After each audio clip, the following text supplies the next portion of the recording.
High, good morning. Welcome to my channel Kona shortcut. কেমন আছে সবাই? আশা করছি সবাই ভালো আছে। সকালবেলায় ব্রেকফাস্ট করে আমি আগে ঘরটা মুছে নিচ্ছি।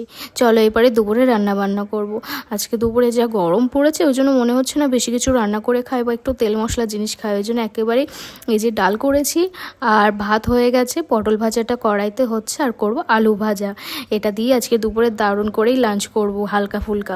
আর শান দেখো কতগুলো বডি স্প্রে অর্ডার করেছে।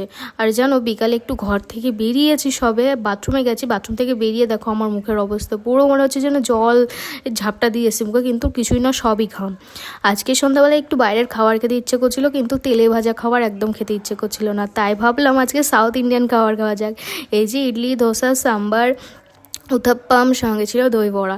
দারুণ লেগেছিল খেতে। আর গরমের মধ্যে না এই খাবারগুলো যেন মনে হচ্ছিলো খুব দারুণ লাগছে। তো এই ছিল আজকের সন্ধ্যাবেলা আর আমাদের টিফিন। তো এই ছিল আজকের মতো blog. Thanks for watching, by.